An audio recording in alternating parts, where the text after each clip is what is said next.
नमो नमः छात्रा। पिछले वीडियो में हमने पाठ दशम विश्व बंधुत्व को पढ़ा था और आज हम इसके जो प्रश्नोत्तर हैं इसके कार्य को करते हैं। तो आइए प्रारंभ करते हैं। प्रथम प्रश्न है उच्चारणम कृत, यानी ये जो शब्द दिए गए हैं पाठ में जिनका नया प्रयोग हुआ है उन शब्दों का हमें उच्चारण करना है, सीखना है और अर्थ भी देखना है। दुर्भिक्षे यानी अकाल में, राष्ट्र विप्लवे राष्ट्र पर विपत्ति में, विश्व बंधुत्वम सभी जानते हैं, विश्व संति, उपेक्षा भावम, विद्वेषस्य विद्वेष का अर्थ होता है दुश्मनी जैसी भावना, ध्यातव्यम यानी ध्यान रखना चाहिए, दुख भाग यानी दुख का पात्र और प्रदर्शयन्ति यानी प्रदर्शित करते हैं। आप भी इनका उच्चारण करें और इनका अभ्यास करें, अर्थ को भी याद करें। द्वितीय प्रश्न है समानार्थक पदानि चित्वा लिखत, यानी ये जो मंजूषा यहाँ पर दी गई है इसमें जो शब्द हैं इनमें से इन शब्दों के समानार्थक शब्द अर्थात पर्यायवाची शब्द हमको चुन करके लिखने थे, हमने लिखे हैं। आप अर्थ देख लें। स्वकीयम का अर्थ होता है आत्मा नाम अर्थात स्वयं को, अवरुद्ध का मतलब होता है रुका हुआ या बाधित, इन दोनों का एक ही अर्थ है। कुटुंबकम यानी परिवार, आप सभी जानते हैं। अन्यस्य का अर्थ होता है परस्य यानी दूसरे का। अपहाय का अर्थ होता है त्यक्त्वा यानी छोड़कर। समृद्धम का संपन्नम, कष्टम का दुखम, निखिले का संपूर्ण। निखिले का अर्थ होता है पूर्ण रूप में और संपूर्ण का अर्थ भी वही होता है पूर्ण के अंदर। तो तृतीय प्रश्न की ओर बढ़ते हैं। ये प्रश्न थोड़ा विशेष है, आप इसका विशेष ध्यान रखें और इसके करने के तरीके को भी समझें।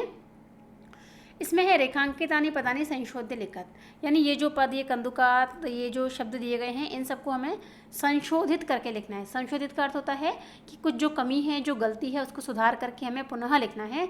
तो इसमें जो मूल गलती है वो है कारक की। कारक आप सभी ने षष्ठी कक्षा में भी पढ़े हैं। कर्ता ने कर्म को करण से, संप्रदान के लिए अपादान से, इस प्रकार। तो इसमें जो प्रथम और तृतीय प्रश्न है इनमें विशेष ध्यान दें। इससे पहले हम कारक को देखते हैं कि तृतीय विभक्ति में होता है करण से या द्वारा और पंचमी में होता है से, अपादान से या अलग होना। तो यहाँ जो तृतीय विभक्ति का कारक होगा उसमें क्या होगा कि जिस चीज़ के द्वारा हम कोई कार्य करते हैं, जिस चीज़ को साथ में रख के हम कोई कार्य करते हैं वो होता है तृतीय विभक्ति का रूप, और जहाँ हम किसी चीज़ को छोड़ करके अलग होकर के कार्य करते हैं वो होता है पंचमी विभक्ति का रूप। जैसे कि अगर आप बॉल से खेल रहे हैं तो बॉल को अलग रख के थोड़ी खेलेंगे, बॉल को हाथ में लेके खेलेंगे, उसके साथ खेलेंगे। तो यहाँ विभक्ति कौन सी आएगी? ये तृतीया। यदि हम पंचमी लगा देते हैं कंदुकात तो इसका अर्थ हो गया कि हम उसको अलग से रख के उससे अलग होकर फिर खेल रहे हैं, जबकि हमें क्या बताना है कि हम बॉल के द्वारा खेल रहे हैं। अतः यहाँ छात्रा क्रीड़ा क्षेत्रे कंदुकात क्रीडंती गलत है। सही क्या होगा? छात्रा क्रीड़ा क्षेत्रे कंदुकेन क्रीडंती। इस एक शब्द को आपको परिवर्तित करना है। द्वितीय प्रश्न है ते बालिका मधुरम गायंती, वे बालिकाएं मधुर गाती हैं। यहाँ जो ये ते है इसका जो बालिकाओं के लिए ते नहीं आता है, क्या आता है? ताह। सा ते ताह षष्ठी कक्षा में हम पढ़ चुके हैं। तो यहाँ लिंग की गलती थी, वो हमने सही कर दिया है। और तृतीय के अंतर्गत वही गलती है, पुस्तकालयन पुस्तकानि आनयामि, मैं पुस्तकालय से पुस्तकों को लाता हूँ या लाती हूँ। इसमें पुस्तकालय के द्वारा पुस्तकों को थोड़ी लाते हैं, पुस्तकालय से पुस्तकों को अलग करके हम लेकर जाते हैं। तो जब अलग होने का अर्थ आता है तो विभक्ति आती है पंचमी, तृतीया नहीं आती है। तो क्या होगा? पुस्तकालयात, मैं पुस्तकालय से पुस्तकों को लाता हूँ या लाती हूँ। जैसे मैं घर से विद्यालय जाती हूँ, मैं विद्यालय से घर जाती हूँ। तो इन सभी जहाँ अलग होने का प्रसंग होता है वहाँ पंचमी विभक्ति आती है, तो आएगा पुस्तकालयात। इसके पश्चात त्वम किम नाम, तुम क्या नाम, ये सार्थक शब्द, सार्थक वाक्य नहीं है, तो हम क्या करेंगे इसको? तव किम नाम, तुम्हारा क्या नाम। तो तव जो है ये षष्ठी विभक्ति का रूप है, तव किम नाम यानी तुम्हारा नाम क्या है। इसी प्रकार गुरुम नमः, तो इसमें विभक्ति गुरुम में द्वितीय है, जबकि हम क्या विभक्ति सही लगाएंगे? चतुर्थी, गुरवे नमः। आप प्रारंभ से सुनते आए हैं गुरवे नमः, श्री गणेशाय नमः, रामाय नमः, कृष्णाय नमः। तो हम सभी जानते हैं कि नमः शब्द जब भी आता है तो जिसको नमस्कार किया जाता है उसमें विभक्ति आती है चतुर्थी, इसीलिए गुरुम गलत है। और क्या इसका सही उत्तर होगा? गुरवे नमः। तो इस प्रकार हमारा संशोधन वाला चतुर्थ प्रश्न पूर्ण होता है, तृतीय प्रश्न पूर्ण होता है। चतुर्थ प्रश्न की ओर चलते हैं। इसमें हमें मंजूषा से विलोम पदों को चुन करके लिखना है। ये मंजूषा है। इसमें अधुना का अर्थ होता है आजकल, मित्रताया यानी दोस्ती का, लघु चेतसाम यानी छोटे मन वालों का, गृहीत्वा का अर्थ होता है ग्रहण करके, दुखी न यानी दुखी, और दानवा का अर्थ होता है दानव।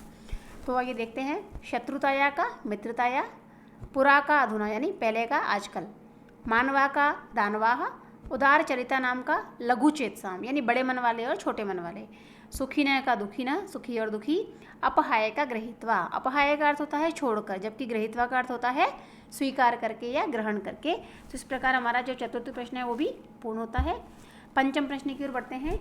इसमें हमें जो पद ये दिए गए हैं, ये वाले बंधु इत्यादि जो शब्द हैं, इनके लिंग, विभक्ति और वचन बताने हैं। तो इसके लिए हमें थोड़ा सा शब्द रूपों का ज्ञान होना आवश्यक है, उसके पश्चात ये मैंने पहचान सकते हैं। आइए देखते हैं। बंधु जो शब्द है ये पुल्लिंग का प्रथमा का एक वचन है, उकारांत पुल्लिंग शब्द है। देशान शब्द है पुल्लिंग द्वितीया बहुवचन। घृणाया स्त्रीलिंग पंचमी षष्ठी एक वचन।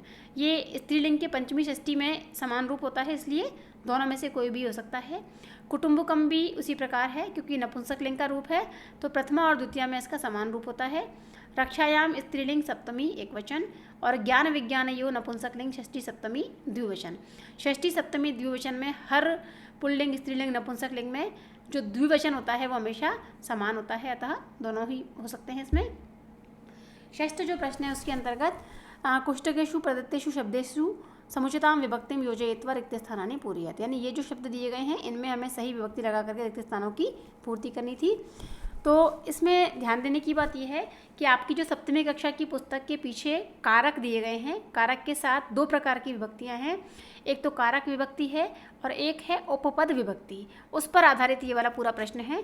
पहले आप समझ लें थोड़ा।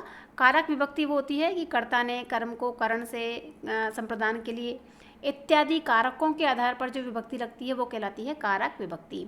और जब कारक विभक्ति के नियमों को तोड़कर कुछ शब्द विशेषों को देख करके हम कोई विभक्ति लगाते हैं तो वो कहलाती है उपपद विभक्ति। जैसे कि उभयतः शब्द जहाँ भी आएगा इससे पहले वाले शब्द में द्वितीय विभक्ति आएगी। परितः शब्द जहाँ भी आएगा इससे पहले वाले शब्द में द्वितीय विभक्ति आएगी। नमः की चर्चा हम कर चुके हैं, जहाँ भी आएगा इससे पहले वाले में चतुर्थी विभक्ति आएगी और ऊपरी से पहले वाले में षष्ठी विभक्ति आएगी। तो ये सारी जो विभक्तियाँ ये हैं उपपद विभक्ति। इसके शब्दों को आप पुस्तक के पीछे से याद भी कर सकते हैं। तो विद्यालयम उभयतः वृक्षा सन्ति, विद्यालय के दोनों ओर पेड़ हैं। कृष्ण के दोनों ओर गोपालिकाएँ हैं। गांव के चारों ओर गोचारण भूमि है। मंदिर के चारों ओर भक्त हैं। सूर्य को नमस्कार, गुरु को नमस्कार, और पेड़ के ऊपर पक्षी हैं और अश्व के ऊपर सैनिक है। तो इस प्रकार ये जो प्रश्न है ये पूरा उपपद विभक्ति पर आधारित है।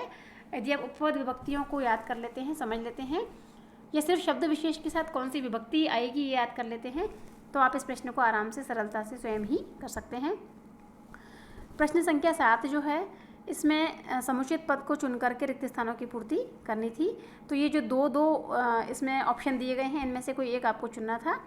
हरये नमः, ये भी आधारित है पूरा उपपद विभक्ति पर। नमः के साथ विभक्ति चतुर्थी, इसलिए आएगा हरये। और अभी हमने परितः को पढ़ा था, विभक्ति कौन सी आती है? द्वितीया, तो ग्रामम परितः।